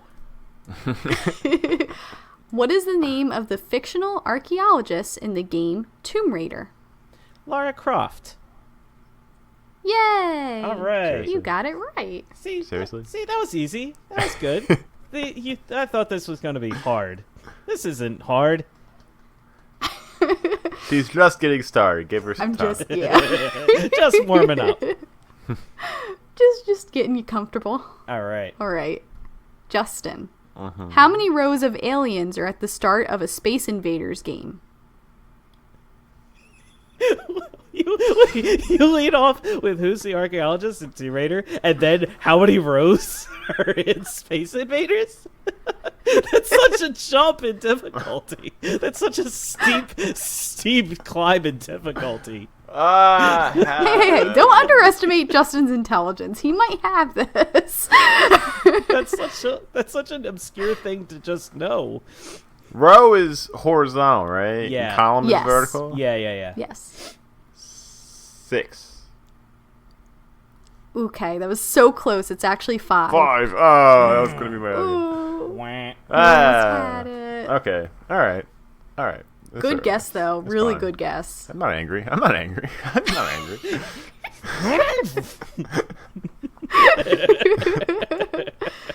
All right. Next one. All right, Chris. How many simoleons does each family start with in The Sims? Each family? Yes. Ooh. Oh God. I don't. I thought you said Samoans, and I was like, what game is she talking about? Oh man. Simoleons. Man, that's- It's The Sims currency. Currency, Yeah, right. That would be Justin. Your version would be super offensive. No. For some reason, the number 2000 is jumping out at me. I don't think that's right, but it's the number that's jumping out in my head. So I'm just gonna go with it. I'm not gonna get this right. So 2000. You know what's funny, Chris? You're very close. You're just off by 1-0. 20. It's 20,000. Oh, Oh. close, but no cigar. Mm-hmm. I kind of want to play The Sims again. Looking forward to Sims 4, actually. Oh, it's really good. You should pick it up if you get the chance. Yeah. Yeah. Okay. It's Yes. made a lot of good packs and everything so far. Yeah. All right, Justin. In the game Metal Gear Solid, who is the twin brother of Solid Snake?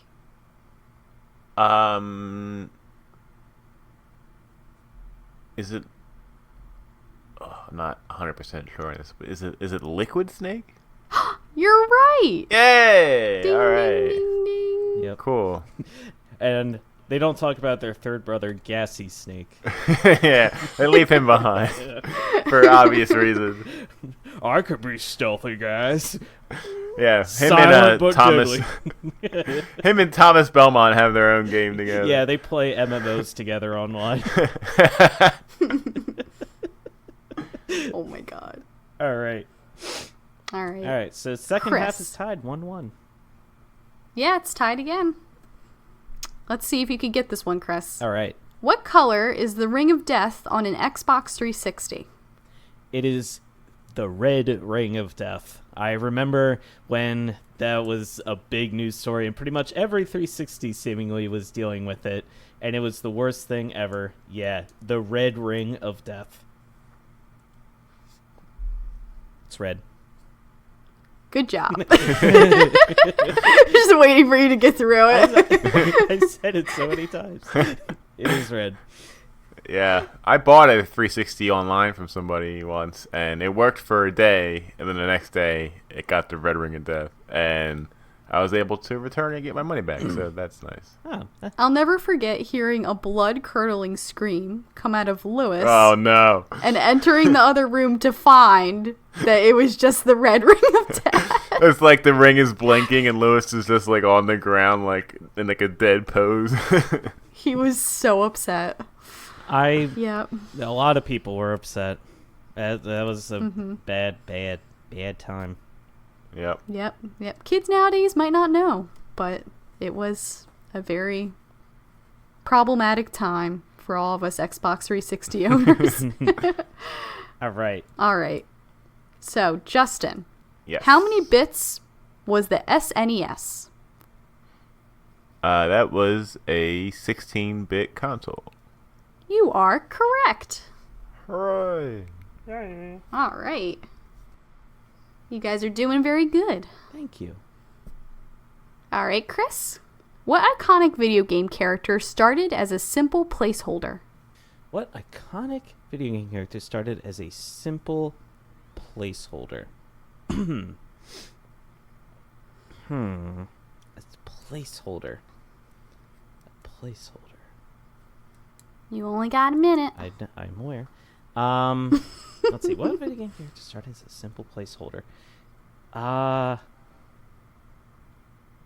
wasn't Sonic, was it? Because Sonic was like created specifically for Sega. That wasn't Mario. Pac-Man? Was it Pac-Man? Pac-Man? That your final guess? Yes. You would be wrong, Aw. unfortunately. That was my The guess, character too. you were searching for was Kirby. Oh. Oh, yeah. Okay, yeah, you're right. He was a placeholder because they were like, until we put in somebody better, and he just stuck around because he was a good pink fluff. Ah. Yes. So the more you know. The more you know. The little rainbow. All right. Justin, what is the highest level a player can reach in a game of Pac-Man? 99? It's actually 256. Oh. I would have been astounded if either you knew that one. That one was a really tough one. Just off the top of our heads, yeah. Yeah. Oh, Oof. wow. Ooh, man, that was a brutal question. Yeah, and I think I read that it's 256 because there's a glitch at level 257 where it won't let you exceed any further. Oh, really? Yes. That's pretty interesting. All right. Okay. All right. Next one.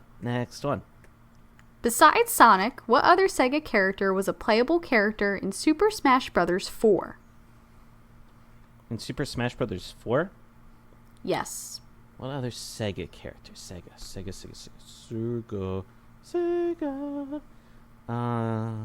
Oof. Man, it's driving me nuts. Well, if they're playable in 4, they're playable in Ultimate. So who's playable in Ultimate? And is a Sega character? It's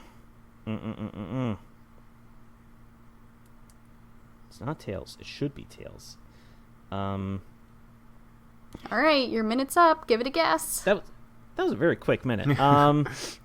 Who? Shit. Fuck. I don't know. You don't want to guess anyone? I can't think. I'm so stressed. All right. The answer is Bayonetta. Oh, right. Well, that's Platinum. It's Platinum Games, not Sega. But Oh. yeah, she was. Oh. Was she published by Sega initially? Like in the first game? That's what my source told me. Hold on. Oh, yeah. Wait, All right. this might be contested. I'm doing a quick fact check. Yeah. I don't think Sega had anything to do with Bayonetta. Unless maybe they published the first game, but I'm not sure. Oh, okay. So, It I is just published looked it by up. Sega. The game was published. The game was published by Sega for the PS3, 360, and the PC, and then it was published by Nintendo for the Wii U and the Switch. But it was developed by Platinum Games. So Sega was technically Okay. involved in getting Bayonetta out there for non-Nintendo Right, the first consoles. game, right? Because Nintendo published 2 and 3. Okay. Yes. Okay. I'll take the L. Okay. Sorry that was a little bit of a trick question. I thought it was a lot more It was straightforward. a in-depth question. It was Oh. yes. I had to do a little bit of thinking on that one Yeah. that I Yes. did not do. So That's okay. what's We the don't blame. score and what number question are we on? We're on 25, Okay. and the score right now is 7-6 with the lead to Justin. Okay. Boy, I gotta catch up. And Justin, you've got to falter. Very close. You right gotta now. falter, and I gotta catch up. We got 5 questions to do this. Let's do it. Okay. All right, Justin. Yes. What is the date setting of the original Call of Duty? Just watching the webcam right now, and you're just blinking. Okay. So for this Likely. one, I just want to clarify. You don't need to give me a year. Just give me the time period. Oh, I thought you meant like the format of the date for. Okay. Original Call of Duty. World War II. That would be correct. Really? Oh man, for some reason I thought that was a later Call of Duty. No, actually, the original Call of Duty was World War II. The original Call of Duty was World War II, and it actually took place, like, the very first mission was the D-Day Normandy invasion. Oh, which was right. June 6, 1944. I could have given you the exact date on that question. Well, that's a real shame, isn't it? That is a real shame. The coin sabotaged you from the start. From the very beginning, the coin wrecked me. Damn.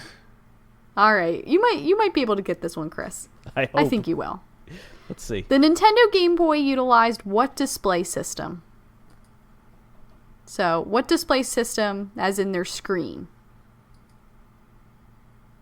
I mean, it was monochromatic. Think a little more technical. I'll give you the rest of the minute. That's the most technical word I know. It was what? What displayed what type of screen? Utilized what display system? What display?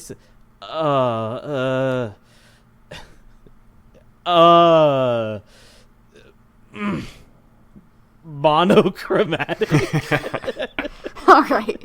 LCD screen. Oh. Ah. LCD. Oh God, that coin really fucked me. I'm God so damn. sorry. The original Game Boy was LCD. That's interesting. I didn't think that LCD technology was around that time. Yep, it sure was. Very cool. I've never. Isn't that ever cool, would've- Chris? That's amazing. That's fantastic. Oh God, damn. All right. So 3 more questions. 3 more 4 questions. more. 4 more? Yep, it's 30. Oh. That was question 26. Okay, right. So, and it's 8-6 right now? Yes. Yes. So, I could still flub my next two, and you could get your next two, and we go to the tiebreak. Yes. Mm-hmm. Potentially. All right. Justin, Yes. what video game is considered to be the original first-person shooter?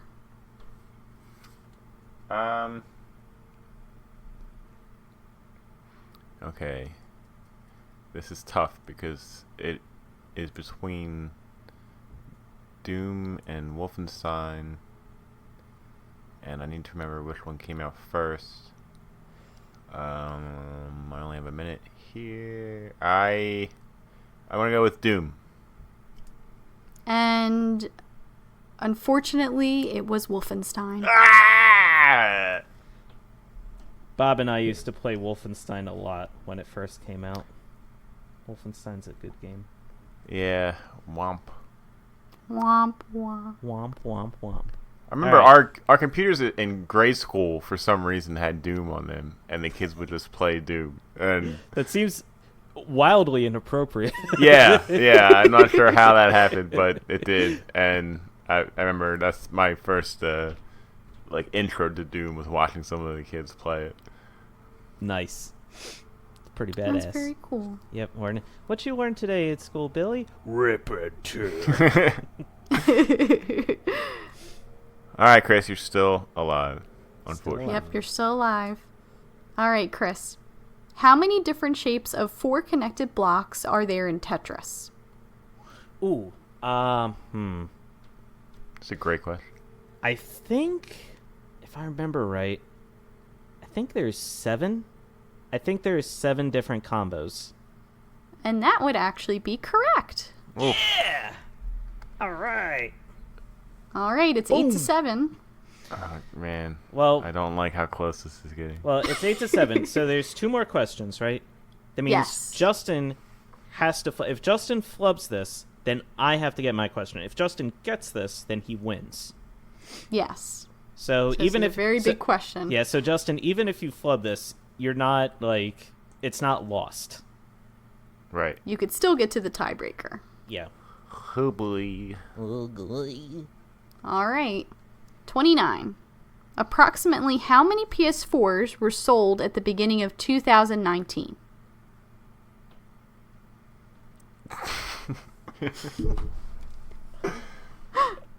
Wow. Oh. Wow. Maybe the coin didn't fuck me after all. Wow. At the beginning of 2019, approximately. How approximate do I have to get to? Like a very even number, I would say. It's Like in the millions, right? yes. It is in the millions, I will give you that. Oh, this is hard. God. That's such a hard question. 10 million.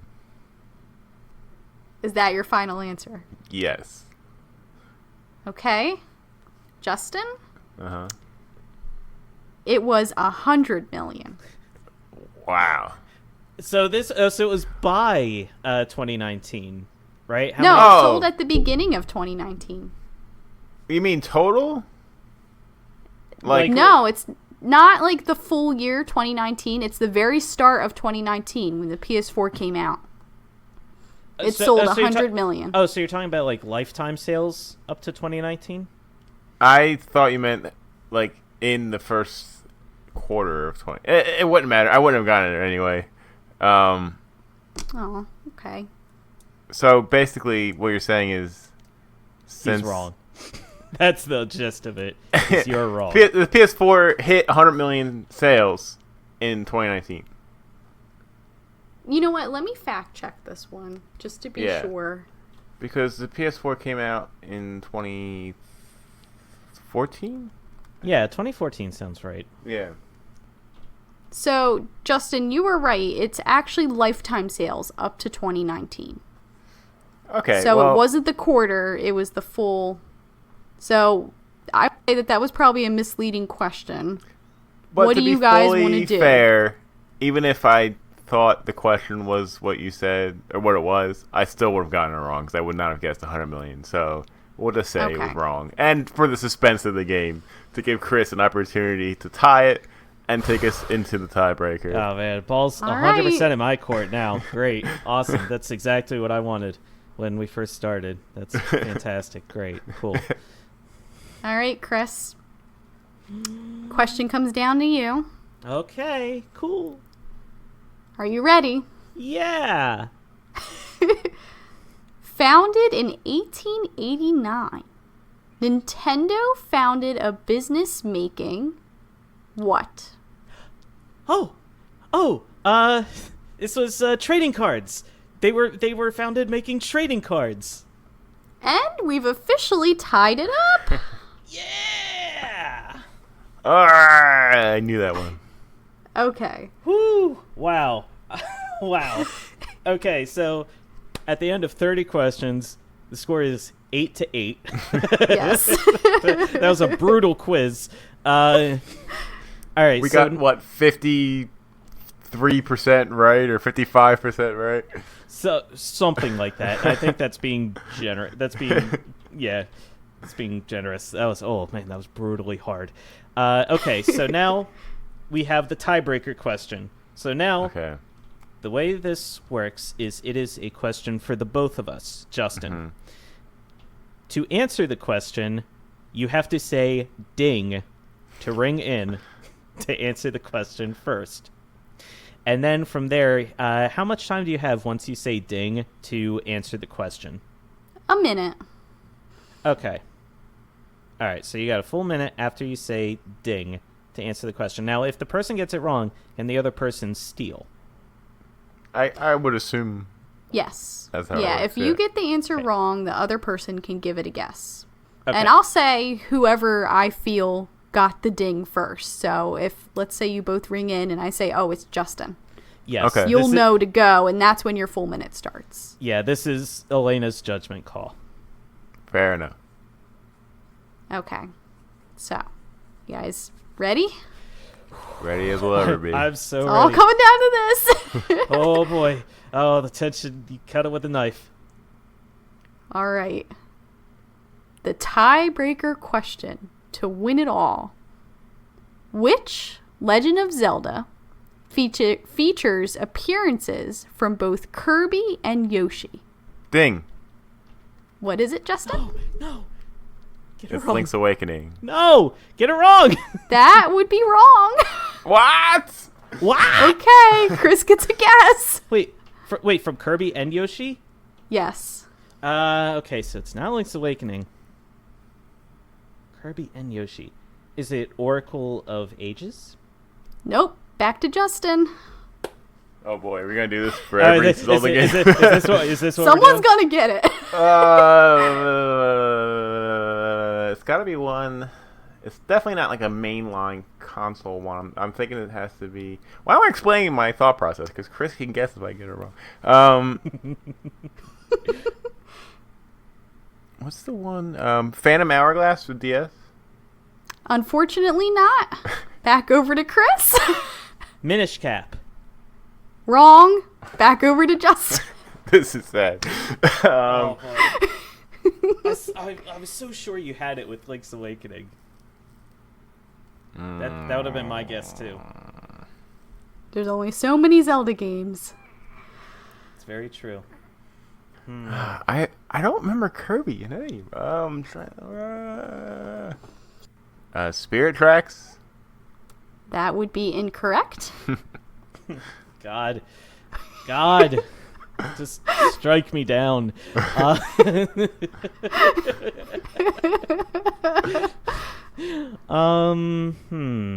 right, you know what? I like this. We're gonna keep going until one of us names the correct Zelda game. We have no clue what it is. We clearly both have no idea. So you know what? Okay, this is All fun. right. This is good. I should know this, being the Zelda fan I am. You only got a minute, Chris. Give it a guess. Or I'm passing it back to Justin. All right, Adventure of Link. Wrong. Burr, burr. All right, Justin. Wah, Another wah. guess. Triforce Heroes. That is not correct. I never played that one, so I figured that might be it. Right. Over to Chris. All right. Let's get crazy. Link to the Past. Nope. Over to Justin. This is unbelievable. Majora's Mask? No. I thought maybe they unfortunately not. remasked or something. That would have been a good one, but Yeah. over to Chris. Skyward Sword. No. Back to Justin. Why is this so Oh tough? my god. This is the lowest moment of the podcast by far. People all over, all 12 listeners are turning off the pod stream right now. Just disgust. Link's crossbow training. That's not even a game. Is it? Yeah, Yes, it is. Yes, it is. Oh my god. Okay, well, I've never heard of it, and it's not the answer. Link's crossbow training. This is the worst. Absolutely the worst. Okay.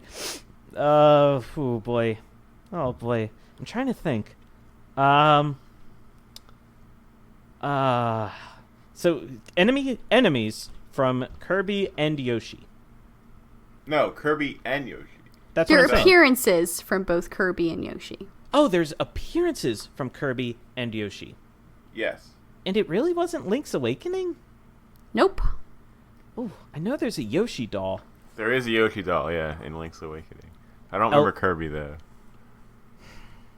A Link Between Worlds? Oh, that's a good... Nice try, but not it. We're going to be here all day, folks. This is driving me nuts. I'll just say it. Ocarina of Time. Good guess, but wrong. This is embarrassing. Wind Waker. Correct! What? Really? Wind Waker? Where? Really? Where is Kirby? And Yoshi? Where are they? I want to find them. They could Did be... I really win? It's apparently a cameo. My God. Justin, I won the quiz. Oh, I came fantastic. back and won the quiz. Can we edit out all the parts where we were kind of guessing back and forth? Honestly, that's kind of my favorite part. Yeah, no, that was pretty great. Yeah, as I knew from the very beginning, I just wanted to keep things interesting for everybody. Wind Waker is the answer. And Chris has officially won the quiz, which means he gets to receive Frustratingly the Laney conceded. Bail, and he gets to deal out the Laney Law to Justin whenever he chooses. Oh, It's a man. double whammy. He Double gets whammy. 2 prizes. I get to. In a way, it is, because the loser gets, hit with Yeah. that Loser at gets some point. screwed. I get twice. I get to choose when you have to play a game for a full hour. Yes, and you throw some shit at me. I get to only play it for 5 minutes. Justin, this is so great. This is so great for me. Aren't you Well, that's happy? all the time we have, folks. Man, in all honesty, though, that was hard as hell. that was a good quiz. That was a fun quiz. I learned some things today. I learned a lot of things too. That was Yeah. that could have gone either way. That was exciting. It literally came down to one of us blurting out Wind Waker at the end. That honestly could have gone either way. Oh man. Yeah. Alaina, thank you for putting that together. That was a lot of fun. Yeah, that was so much fun. Yeah, thank you. You guys are very welcome. I'm sorry that it was so challenging, but I'm glad you It guys was a had fun a good time. That was a fun type of challenging. Yeah, I liked that. That's good. I'm glad you guys had a good time and we were able to honor Summer Games Done Quick. Yes. Yes, we did. Absolutely.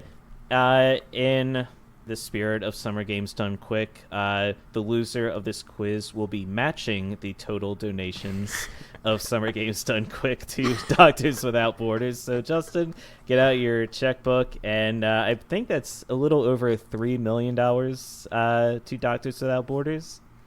I don't remember that being a qualifier of this quiz. But yeah, I will send a check that may or may not bounce. Oh Well, my God. Well, we'll deal with the legal repercussions of that some other time. For right now, let's just call this one a day. Good quiz, and Alaina, thank you again. Yes. You're welcome. Thanks for having me. All right. Alrighty. Well, that's going to do it for this week. Remember, Press A repeatedly posts new episodes Tuesdays on Apple Podcasts, Google Play, Podbean, YouTube, and Spotify. If you like what you hear, please take a moment to rate and review the show, or tell your friends about us. It helps other people find the podcast and will really help us grow. And thank you to all who have rated, reviewed, and subscribed so far. We love you. You can follow us on our Facebook page or on Twitter and Instagram. We are at PAR_podcast. I'm at Seagold113. Justin is at Oaf7724. And Alaina is at Laney Lynn T. That's LANEYLYNNT. You can email us any questions or comments at parpodcast@gmail.com. That's parpodcast@gmail.com. And don't forget to check us out on our website on pressarepeatedly.com. And that's all for this week. Chris, Justin, and Alaina signing off. And remember, to skip desperately past an army of angry meowsers, press A repeatedly.